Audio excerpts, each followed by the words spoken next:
व्यास जी का माता की आज्ञा से संतान उत्पादन करने की स्वीकृति देना। वैशंपायन जी कहते हैं, जन्मेजय, माता ने मेरा स्मरण किया है। ये जानकर परम बुद्धिमान व्यास जी वेद मंत्रों का पाठ करते हुए क्षण भर में वहां प्रकट हो गए। वे कब किधर से आ गए इसका पता किसी को ना चला। सत्यवती ने अपने पुत्र का भली भांति सत्कार किया और दोनों भुजाओं से उनका आलिंगन करके अपने स्तनों के झरते हुए दूध से उनका अभिषेक किया। अपने पुत्र को दीर्घ काल के बाद देखकर सत्यवती की आंखों से स्नेह और आनंद के आंसू बहने लगे।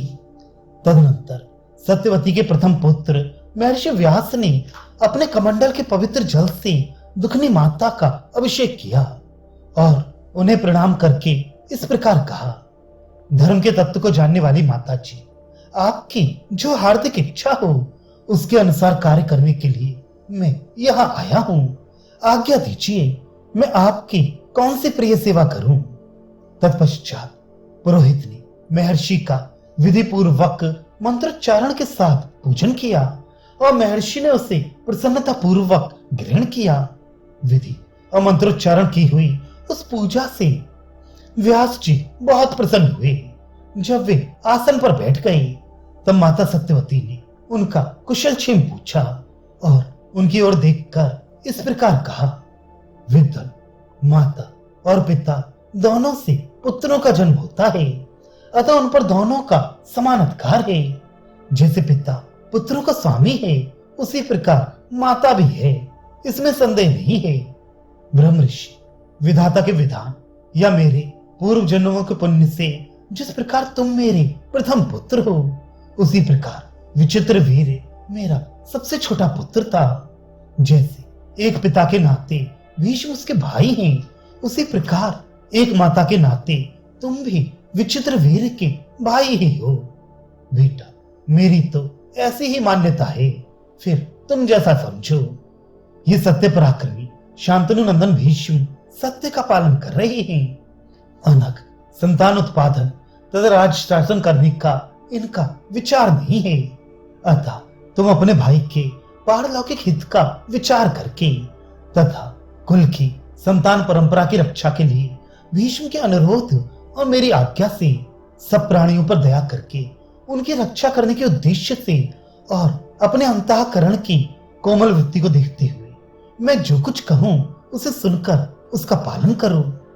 तुम्हारे छोटे भाई की पत्नियां देव कन्याओं के समान सुंदर रूप तथा युवावस्था संपन्न है। उनके मन में धर्मता पुत्र पाने की कामना है। पुत्र, तुम इसके लिए समर्थ हो, अतः उन दोनों के गर्भ से ऐसे संतानों को जन्म दो जो इस कुल परंपरा की रक्षा तथा वृद्धि के लिए सर्वथा सुयोग्य हो। व्यास जी ने कहा, माता सत्यवती आप पर और अपर दोनों प्रकार के धर्मों को जानती हैं। महाप्राज्ञ आपकी बुद्धि सदा धर्म में लगी रहती है, अतः मैं आपकी आज्ञा से धर्म को ही दृष्टि में रखकर काम के वश में न होकर ही आपकी इच्छा के अनुरूप कार्य करूंगा। ये सनातन मार्ग शास्त्रों में देखा गया है। मैं अपने भाई के लिए मित्र और वरुण के समान तेजस्वी पुत्र उत्पन्न करूंगा।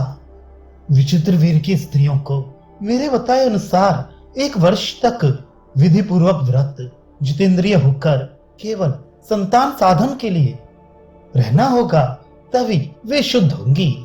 जिसने व्रत का पालन नहीं किया है ऐसी कोई भी स्त्री मेरे समीप नहीं आ सकती। सत्यवती ने कहा, बेटा, ये दोनों रानियां जिस प्रकार शीघ्र गर्भ धारण करें वो उपाय करो।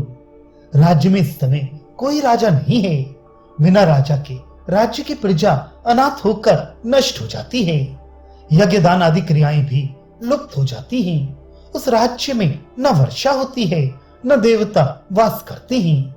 प्रभु, तुम ही सोचो, बिना राजा का राज्य कैसे सुरक्षित और अनुशासित रह सकता है। इसलिए शीघ्र गर्भाधान करो। भीष्म बालक को पाल पोस कर बड़ा कर लेंगे। व्यास जी बोले, माँ, यदि मुझे समय का नियम ना रखकर शीघ्र ही अपने भाई के लिए पुत्र प्रदान करना है तो उन देवियों के लिए ये उत्तम व्रत आवश्यक है कि वे मेरे असुंदर रूप को देखकर शांत रहें, डरे नहीं। यदि कौशल्या अर्थात अंबिका मेरे गंध, रूप, वेश और शरीर को सहन कर ले तो वो आज ही एक उत्तम बालक को अपने गर्भ में पा सकती है। वैशंपायन जी कहते हैं, जन्मेजय ऐसा कहने के बाद महातेजस्वी मुनिश्रेष्ठ व्यास जी सत्यवती से फिर अच्छा तो कौशल्या ऋतु स्नान के पश्चात शुद्ध वस्त्र और श्रृंगार धारण करके शैया पर मिलने की प्रतीक्षा करी, यूं कहकर अंतर्धान हो गए।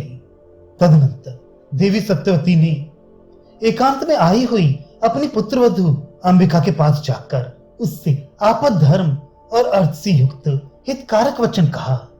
कौशल्य, मैं तुमसे जो धर्म संगत बात कह रही हूं उसे ध्यान देकर सुनो। मेरे भाग्य का नाश हो जाने से अब भरत वंश का उच्छेद हो चला है, ये स्पष्ट दिखाई दे रहा है। इसके कारण मुझे व्यथित और प्रतिकुल को पीड़ित देख भीष्म ने इस कुल की वृद्धि के लिए मुझे एक सम्मति दी है। बेटी, उस सम्मति की सार्थकता तुम्हारे अधीन है।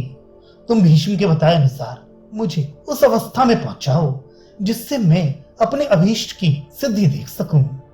सुश्रोण, इस नष्ट होते हुए भरत वंश का पुनः उद्धार करो। तुम देवराज इंद्र के समान एक तेजस्वी पुत्र को जन्म दो, वही हमारे कुल के इस महान राज्य भार को वहन करेगा। कौशल्या धर्म का आचरण करने वाली थी। सत्यवती ने धर्म को सामने रखकर ही उसे किसी प्रकार समझा बुझाकर बड़ी कठिनता से इस कार्य के लिए तैयार किया। उसके बाद ब्राह्मण, देव ऋषियों तथा अतिथियों को भोजन कराया।